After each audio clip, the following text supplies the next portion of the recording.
له ونشهد أن لا إله إلا الله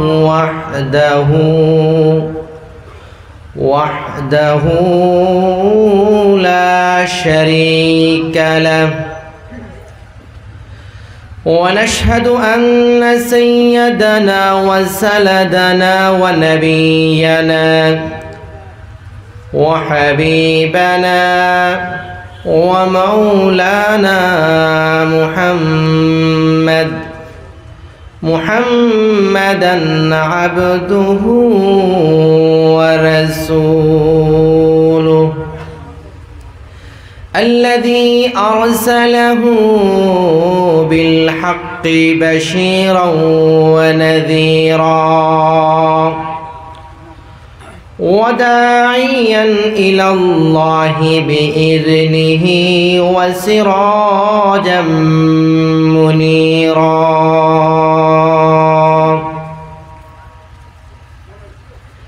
أما بعد فأعوذ بالله من الشيطان الرجيم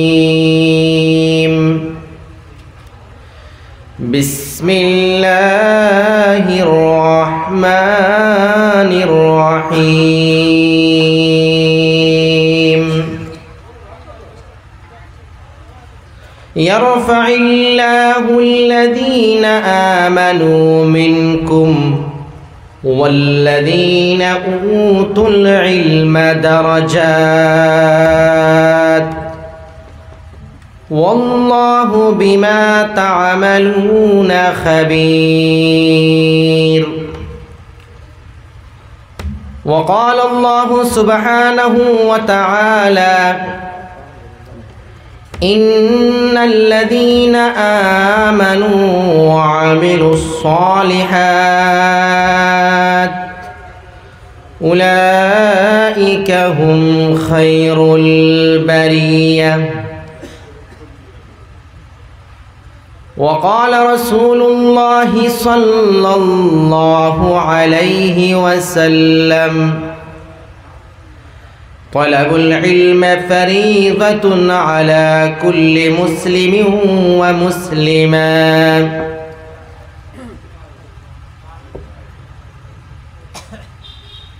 وقال رسول الله صلى الله عليه وسلم في مقام آخر خيركم من تعلم القرآن وعلمه أو قال على النبي صلى الله عليه وسلم إن الله وملائكته يصلون على النبي يا أيها الذين آمنوا صلوا عليه وسلموا تسليما. اللهم صل على سيدنا ومولانا محمد وعلى آل سيدنا ومولانا محمد محبة الشتى. اللهم صل على سيدنا ومولانا محمد وعلى آل سيدنا ومولانا محمد. سبحان الله وبحمده سبحان الله العظيم سبحان الله وبحمده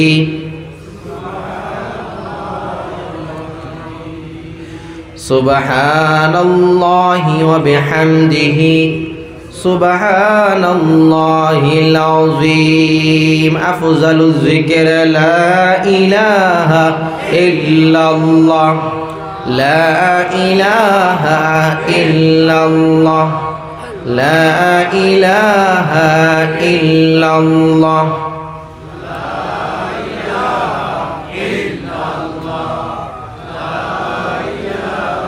إلا الله لا إله إلا الله لا إله إلا الله لا إله إلا الله محمد رسول الله صلى الله عليه وسلم আল্লাহ পাক রব্বুল আলামিনের অগণিত প্রশংসা যে আল্লাহ রব্বুল আলামিন আজকে ফাতিমাতুজ জোহরা বানাত মাদ্রাসার বাৎসরিক জলসা উপলক্ষে আজকের এই মুবারক পবিত্র ওয়াজ মাহফিলের মধ্যে আমাদেরকে আসার বসার শোনার তৌফিক দিয়েছেন। আমরা অন্তরস্থল থেকে বলি আলহামদুলিল্লাহ। উক্ত জলসার সম্মানিত সভাপতি সাহেব, উপস্থিত আজকের এই জলসার আকর্ষণ প্রধান অতিথি হযরত গোবিন্দপুরী দামাত বারাকাতুহুম, উপস্থিত উলামায়ে কেরাম, সামনে বসা এতদু অঞ্চলের মুরব্বিয়ানে আযম, যুবক ভাইয়েরা, এই মাদ্রাসার ছাত্রী ছাত্রবৃন্দ এবং এলাকার প্রধানশীল মা এবং বোনেরা, আল্লাহ সুবহানাহু ওয়া তাআলা একটা মাদ্রাসার জলসা উপলক্ষে আমাদেরকে এই মজলিসের মধ্যে আসার তৌফিক দিয়েছেন। আমরা অন্তরের অন্তঃস্থল থেকে একবার বলি আলহামদুলিল্লাহ। আমার মুসলমান ভাইরা, দেখুন আল্লাহ রাব্বুল আলামিন আমাদেরকে অগণিত নিয়ামত দ্বারা ধন্য করেছেন, বলুন সুবহানাল্লাহ। এর মধ্যে সর্বপ্রথম নিয়ামত হল আল কোরআনুল আযীম। আল্লাহ রাব্বুল আলামিন বিশেষভাবে মুসলমানদেরকে দুইটা বড় নিয়ামত দিয়ে ধন্য করেছেন। একটা হলো কোরআনুল আযীম আর একটা হলো হাদিস, নবীজির সুন্নাহ। জীবন্ত কোরআন, রাহমাতুল লিল আলামিন হযরত মুহাম্মদ মুস্তাফা সাল্লাল্লাহু আলাইহি ওয়াসাল্লাম। বিশ্বনবী যখন এই পৃথিবীর জমিনে আবির্ভূত হলেন, মক্কার জমিনে যখন বিশ্বনবী মুহাম্মদুর রাসূলুল্লাহ সাল্লাল্লাহু আলাইহি সাল্লামের জন্ম হলো, তখন গোটা আরব জাতি ছিল কুসংস্কারে নিমজ্জিত। তাদের মধ্যে এমন সব কুসংস্কার ছিল, জাহিলিয়ত ছিল, অজ্ঞতার মধ্যে মানুষ ছিল। যখন মেয়ে সন্তান জন্মগ্রহণ করত, তখন তারা মেয়ে সন্তান জন্ম হওয়ার পরে তারা তাদের মুখটা কালো করে ফেলতো, বলুন নাউজুবিল্লাহ। আমার আল্লাহ রাব্বুল আলামিন আল কোরআনুল আযীমের মধ্যে বলেন, ওয়া ইযা বুশিরা আহাদুহুম বিল উনসা যাল্লা ওয়াজহুহু মুসওয়াদ্দান ওয়া হুয়া কাযীম। যখন আরবের মক্কার মুশরিকদেরকে, আরবের জাহিলিয়তের যুগের মানুষদেরকে যখন কন্যা সন্তানের সুসংবাদ দেওয়া হতো, বুশিরা আহাদুহুম বিল উনসা, যখন তাদেরকে বাশারত দেওয়া হতো, সুসংবাদ দেওয়া হতো, আমার আল্লাহ রাব্বুল আলামিন কন্যা সন্তান যার ঘরে আসে, আল্লাহ রাব্বুল আলামিন কিভাবে আমাদেরকে বলছেন, কন্যা সন্তান যার ঘরে আসে তার জন্য সুসংবাদ। কন্যা সন্তান মানে সুসংবাদ। কন্যা সন্তান পাওয়ার পরে ওই আরবের মানুষগুলার মুখটা কালো হয়ে যেত। তারা ওই সন্তান আসার পরে, তারা ওই সন্তানের আসার পরে সংবাদ শোনার পরে তারা কোথায় আত্মগোপন করবে, কোথায় চলবে, কোথায় যাবে, তাদের মুখটা কালো হয়ে যেত, ক্লান্ত হয়ে যেত। তারা ওই কন্যা সন্তানকে মাটিতে পুঁতবে না জঙ্গলে ছেড়ে দেবে, তারা কোথায় বুঝতে পারতো না। এমন জাহিলিয়তের যুগে আমার আপনার নবী মুহাম্মদুর রাসূলুল্লাহ সাল্লাল্লাহু আলাইহি সাল্লাম এসেছিলেন। বিশ্বনবী মহিলার সম্মান দিলেন, স্বামী হিসাবে স্ত্রী সম্মান দিলেন।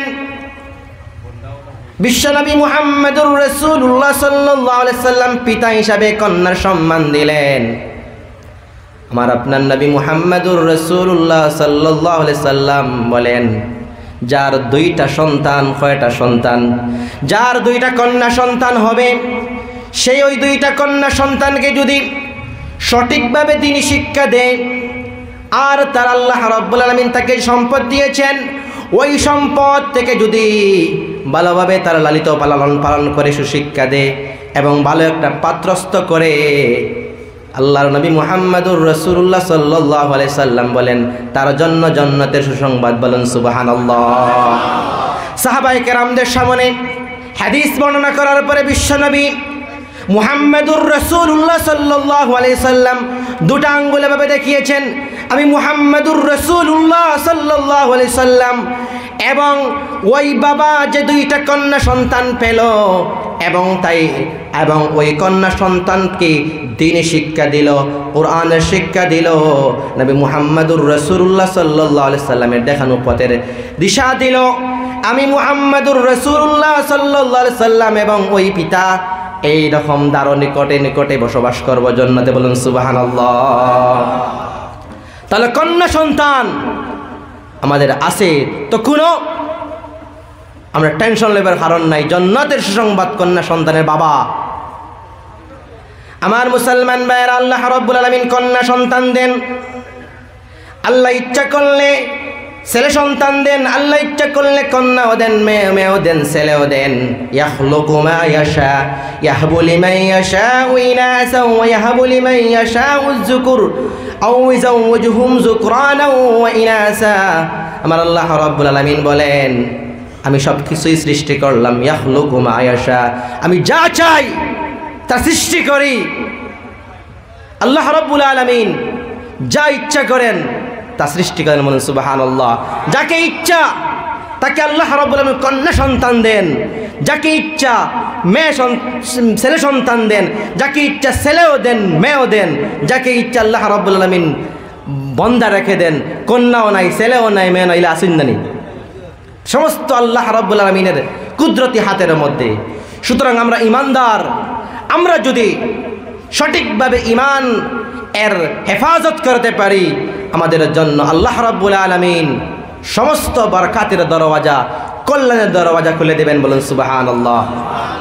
আমার আল্লাহ রাব্বুল আলামিন বলেন ওয়ালাউ আন্না আহলাল কুরা আমানু ওয়াত্তাকাউ লাফাতাহনা আলাইহিম বারাকাতিম মিনাস সামাই ওয়াল আরদ ওয়ালাকিন কাযযাবু ফাআখাযনাহুম বিমা কানু ইয়াকসিবুন। আমার আল্লাহ সুবহানাহু ওয়া তাআলা কোরআনুল কারীমের মধ্যে বলেন ওয়ালাউ আন্না আহলাল কুরা আমানু, যদি জনপদের লোকেরা, যদি গ্রামের লোকেরা, যদি সমাজের লোকেরা আল্লাহ রাব্বুল আলামিনের প্রতি মানানয়ন করত, যদি সঠিকভাবে ঈমানটা ধারণ করে জীবনের মধ্যে সঠিকভাবে ঈমান আনয়ন করে যদি তার জীবনকে অতিবাহিত করত এবং আল্লাহকে ভয় করত, লাফাতাহনা আলাইহিম, আল্লাহ রাব্বুল আলামিন বলেন লাম তাকিদ দিয়ে আল্লাহ ভিতরা, অবশ্যই আমি আল্লাহ তাদের জন্য সমস্ত বারাকাতের দরওয়াজা, সমস্ত কল্যাণের দরওয়াজা আমি আল্লাহ রাব্বুল আলামিন খুলে দিতাম। আসমান এবং জমিনের সমস্ত বরকতের দরওয়াজা, কল্যাণের দরওয়াজা, মঙ্গলের দরওয়াজা ওই সমস্ত ঈমানদার মানুষ, ওই সমস্ত মুত্তাকি মানুষের জন্য আমি আল্লাহ খুলে দিতাম। কে বলছেন? আমার আল্লাহ রাব্বুল বলতেছেন কিন্তু এরা ওয়ালাকিন কাযযাবু ফাআখাযনাহুম বিমা কানু ইয়াকসিবুন, কিন্তু তারা তা করল না। বিভিন্ন সময়ে যুগে যুগে অনেক রাসূল নবীদেরকে তাদের কওমের লোকেরা হত্যা পর্যন্ত হত্যা করেছিল, নবীদেরকে জুলুম, নির্যাতন, অত্যাচার করেছিল। আল্লাহ রাব্বুল আলামিন বলেন তারা তাদের নবীদেরকে, আমি তাদের উপর নবীদেরকে পাঠালাম, তারা নবীদেরকে কি করলো? ওয়ালাকিন কাযযাবু, তারা কিন্তু তাদের উপর ঈমান আনলো না, তাকওয়া অবলম্বন করলো না, তারা নবীদেরকে মিথ্যা প্রতিপন্ন করলো। এই মিথ্যা প্রতিপন্ন করার কারণে আমি আল্লাহ তাদেরকে ধরলাম, শক্ত হাতে ধরলাম। তো ইতিহাস সাক্ষী, লূত আলাইহিস সালাতু ওয়াস সালামের কওমরে আল্লাহ রাব্বুল আলামিন ধ্বংস করে দিয়েছেন, সামুদ জাতির আল্লাহ রাব্বুল ধ্বংস করে দিয়েছেন, মাদিয়ানবাসীর আল্লাহ রাব্বুল ধ্বংস করে দিয়েছেন। এইভাবে যুগে যুগে নবী হলরে অত্যাচার করার কারণে, ঈমান না আনার কারণে, তাকওয়া অবলম্বন না করার কারণে আল্লাহ রাব্বুল আলামিনে ধ্বংস করেছেন। সুতরাং আমরা যদি ঈমানের নূর নিয়া, ঈমানের ধ্বজা নিয়া আমরা যদি আমল, ঈমান এবং আমল নিয়ে অগ্রসর হয়ে যেতে পারি, আল্লাহ রাব্বুল আলামিন আমাদের জন্য বরকতের দরজা খুলে দেবেন। বলুন সুবহানাল্লাহ। আমার মুসলমান ভাইরা, আল্লাহ রাব্বুল আলামিন আমাদেরকে নেকভাবে চলার তৌফিক দান করুন। আমি আয়াতে কারিমা তিলাওয়াত করেছি। আল্লাহ রাব্বুল আলামিন বলেন, ইয়ারফাইল্লাহু আল্লাযীনা আমানু মিনকুম ওয়াল্লাযীনা উতুল ইলমা দারাজাত। যারা ঈমান তোমাদের মধ্যে, আল্লাহ রাব্বুল বলেন তোমাদের মধ্যে যারা ঈমানদার এবং আমি আল্লাহ রাব্বুল আলামিন যাকে ইলম দিয়েছি, ইলম দিছি আমি আল্লাহ রাব্বুল আলামিনে, আতাকুমুল ইলম, আল্লাহ কইতরা যাদেরকে আমি জ্ঞান দিলাম এবং যারা ঈমান আনলো তাদের দরজাত, তাদের মর্যাদা কিয়ামতের দিন আল্লাহ রাব্বুল আলামিন বাড়াইয়া দিব। সুবহানাল্লাহ। ইলম জানার দরকার আছে না? জানলে না মানতা কিলা? ইসলাম আগে জানুন। ইসলাম কেন জানার প্রয়োজন আছে? আল্লাহ রাব্বুল আলামিন আমরারে ইসলামকে সঠিকভাবে জানার তৌফিক দান করুন। ও আখিরু দাওয়ানা আলহামদুলিল্লাহি রাব্বিল আলামিন।